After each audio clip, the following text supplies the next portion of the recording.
کیونکہ اصل ایشو ہی شیطان کا ہے. رحمان کے مقابلے پر جو ہستی لوگوں کو گمراہی پر آمادہ کرنے پر تلی ہوئی ہے وہ شیطان ہی ہے. اب قرآن حکیم میں شیطان اللہ تعالیٰ کے بعد سب سے زیادہ اگر کسی کا نام آیا تو وہ شیطان کا ہی آیا ہے، اس لیے تاکہ لوگوں کو اس کی چالوں سے بچایا جائے. تو یہ تقاضا کرتا ہے کہ جب بھی شیطان سے متعلق گفتگو قرآن حکیم میں آئے ہم اس کو ڈیٹیل کے ساتھ ڈسکس کریں. اعوذ باللہ من الشیطان الرجیم، بسم اللہ الرحمن الرحیم. سورہ بنی اسرائیل آیت نمبر 61. وَإِذْ قُلْنَا لِلْمَلَائِكَةِ اسْجُدُوا لِآدَمَ، اور وہ وقت یاد کرو جب ہم نے فرشتوں سے کہا کہ سجدہ کرو آدم کو. فَسَجَدُوا إِلَّا إِبْلِيسَ، تو سب کے سب سجدے میں گر پڑے سوائے ابلیس کے.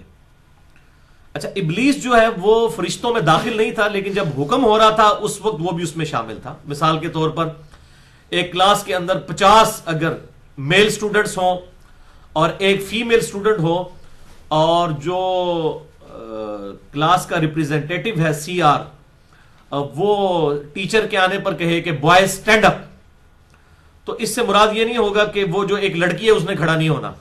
وہ امپلائڈ ہوتا ہے. عربی زبان کے اندر بھی جو تغلیب کا قاعدہ ہے وہ استعمال ہوتا ہے. جو میجورٹی میں ہوتے ہیں انہی کو ایڈریس کیا جاتا ہے، یا جو ڈومیننٹ ہوتے ہیں. جیسا کہ قرآن حکیم میں بھی اکثر جو ہے مذکر کے صیغے آئے ہیں، مونس کے بہت کم آئے ہیں. اب یہ نہیں ہے کہ جو مذکر کے صیغے ہیں وہ صرف مردوں کو ہی خطاب ہو رہا ہے، عورتوں کو بھی ہو رہا ہے، اس میں امپلائڈ ہے. چونکہ ڈومیننسی کا رول جو ہے وہ قرآن حکیم میں ظاہر اسلام کی تو یہ تھیم ہے. سورہ النساء کے اندر اللہ تعالیٰ نے فرمایا الرجال قوامون علی النساء، مردوں کو اللہ تعالیٰ نے عورتوں پر حاکم بنایا ہے. تو یہ اللہ تعالیٰ نے اس حوالے سے تفریق کی ہے.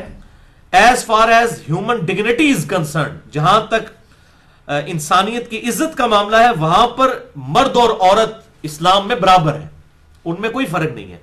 لیکن جب معاملات میں اور اس طریقے سے خاندانی نظام میں جب بات ہوگی تو پھر مردوں کو اللہ تعالیٰ نے ایک درجہ بلند دیا ہے، کیونکہ خاندانی نظام کو چلانے کے لیے ایک چیف ایگزیکٹو کی ضرورت ہوتی ہے. اگر میاں بیوی دونوں ہی نمبر 1 بن کے رہیں گے تو پھر وہ معاملات خاندان کے چل نہیں سکتے. تو اسی لیے آپ دیکھیں دنیا نے بھی نہ چاہتے ہوئے اس چیز کو ایکسپٹ کر لیا ہوا ہے. جتنے اولمپکس ہوتے ہیں کبھی آپ نہیں دیکھیں گے کہ جو مردوں کی فٹ بال ٹیم ہے اس کا عورتوں کی فٹ بال ٹیم سے مقابلہ ہو رہا ہو. عورتوں کے مقابلے عورتوں کے ساتھ ہو رہے ہوتے ہیں، مردوں کے مردوں کے ساتھ. یعنی وہ اس چیز کو سمجھتے ہیں کہ مرد اور عورت کے اندر فرق ہے. تو ہیومن ڈگنیٹی جو ہے وہ برابر ہے. بلکہ اسلام میں اگر مجھ سے آپ پوچھیں تو شاید عورت کا کچھ درجہ مرد سے زیادہ ہی ہے ہیومن ڈگنیٹی کی. یہاں تک بات ہو، مطلب یہ صحیح بخاری میں حدیث باپ کے بارے میں نہیں آئی، ماں کے بارے میں آئی کہ جنت ماں کے قدموں کے نیچے ہے. تو اسلام نے عورت کو بہت عزت دی ہے.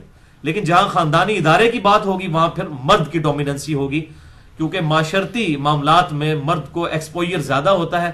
اسی لیے عورت کو بغیر ولی کے نکاح کی اجازت نہیں ہے، اس کا نکاح ہی باطل ہے. لیکن مرد جو ہے وہ بغیر ولی کی بھی، اس کے اپنے سرپرست کی اجازت کے بغیر بھی نکاح کر سکتا ہے.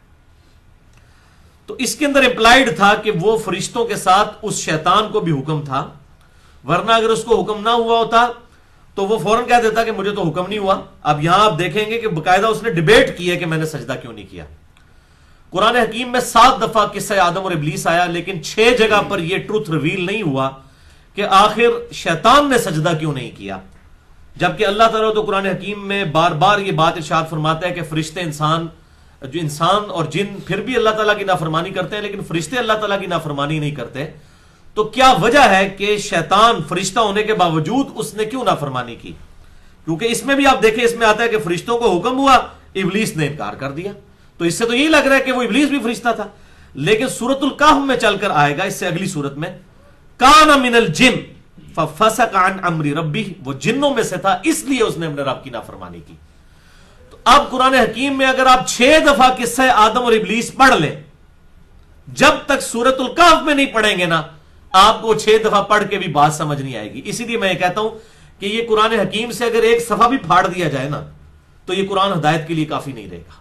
یہ پوری کی پوری بک یک مشت ہدایت کے لیے ہے. کوئی ایک صفحہ بھی اگر آپ پھاڑ دیں گے تو کوئی ایسا مضمون اس میں ڈسکس ہوا ہوگا جس کی کمپنسیشن باقی بک سے نہیں ہو سکے گی. اب آپ دیکھ لیں 6 دفعہ قصہ آدم اور ابلیس آیا، لیکن 6 کی 6 دفعہ یہ چیز ٹروتھ ریویل ہی نہیں ہوا کہ فرشتوں کو حکم ہوا، فرشتوں نے سجدہ کیا، ابلیس نے نہیں کیا، تو ظاہر ہے ہم نے یہی سمجھنا ہے کہ یہ کوئی خاص ایسا فرشتہ تھا جس نے نہیں کیا. لیکن 7ویں جگہ سورۃ الکہف میں آیا کان من الجن ففسق عن امر ربی، وہ جنوں میں سے تھا اس لیے اس نے اپنے رب کی نافرمانی کی. ورنہ آپ 6 دفعہ پڑھ کے قرآن حکیم سے یہ بات سمجھ نہیں سکتے، اور کنٹراڈکشن آ جائے گی. ایک طرف تو قرآن حکیم میں آ رہا ہے کہ فرشتے اپنے رب کی نافرمانی نہیں کرتے، اور دوسری طرف 6 دفعہ آ رہا ہے کہ فرشتے کو حکم ہوا، سب فرشتوں نے کیا، ایک نے نہیں کیا. تو یہ بات سمجھیں. اور سورہ النساء کی آیت نمبر 82 میں آیا ہے کہ اگر یہ قرآن اللہ تعالیٰ کی طرف سے کسی اور کی طرف سے اللہ کی بجائے نازل ہوا ہوتا تو تم اس میں اختلاف کثیر پاتے. اب یہ اختلاف کثیر ہو جائے گا. 6 جگہ پہ یہ بات آئی کہ فرشتوں کو حکم ہوا، سب فرشتوں نے سجدہ کیا، ایک شیطان نے نہیں کیا، ابلیس نے. وہاں سے نہیں پتہ چلتا، وہاں سے تو سیدھا یہی لگتا ہے کہ وہ بھی فرشتہ تھا.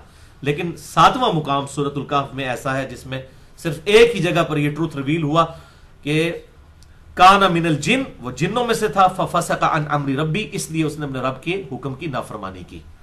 اس لیے یہ بات بڑی امپورٹنٹ ہے. یہ پک اینڈ چوز جو قرآن حکیم سے کر کے لوگ رولز اپنی ریگولیشنز کے مطابق عقائد نظریات گھڑنے کی کوشش کرتے ہیں، ان کے لیے یہ بہت بڑا میسج ہے میری طرف سے کہ قرآن حکیم کی ساری آیات سامنے رکھ کے پھر کسی رزلٹ پہ پہنچیں گے. اب یہ جو میں ساری آیات کہہ رہا ہوں اس سے مراد یہ نہ سمجھیں کہ بزرگوں کے بابوں کے قصہ کہانیاں اور علماء کی لکھی ہوئی تفسیریں. قرآن حکیم کسی تفسیر کا محتاج نہیں ہے. ایز فار ایز عقائد آر کنسرنڈ قرآن حکیم حدیث کا بھی محتاج نہیں ہے. یہ قرآن کا عیب ہو جائے گا اگر یہ کسی چیز کا محتاج ہو. قرآن حکیم کا موضوع ہے عقیدہ. عقیدہ قرآن کے اندر موجود ہے. قرآن کو کسی بھی حدیث کی ضرورت نہیں ہے اپنے عقائد کو بریف کرنے کے لیے. ہاں جن چیزوں کی طرف خود قرآن نے دھکیل دیا، لقد کان لکم فی رسول اللہ اسوۃ حسنہ، رسول اللہ صلی اللہ علیہ وسلم کی زندگی میں تمہارے لیے بہترین نمونہ ہے. اور من یطع الرسول فقد اطاع اللہ، جس نے رسول اللہ کی اطاعت کی گویا اس نے اللہ کی اطاعت کی. جن معاملات میں قرآن ہمیں دھکیلتا ہے سنت کی طرف وہ تو ٹھیک ہے، اور وہ قرآن کا ٹاپک بھی نہیں ہے. مثلا قرآن کا یہ ٹاپک نہیں ہے کہ نماز کا طریقہ کیا ہے، یہ عقیدے میں داخل نہیں ہے. عقیدے میں یہ چیز داخل ہے کہ نماز فرض ہے. وہ قرآن حکیم میں کم از کم 700 مقامات پہ اس کے اوپر زور دیا گیا. تو یہ جو بعض اوقات لوگ ایگزیجریشن کرتے ہیں، جی قرآن میں سے حدیث جو ہے نماز کا طریقہ نکال کے بتائیں، بھائی قرآن کا یہ ٹاپک ہی نہیں ہے. جب اس کا ٹاپک نہیں ہے تو قرآن پاک پہ کوئی اس طریقے سے بلیم نہیں لگا سکتا.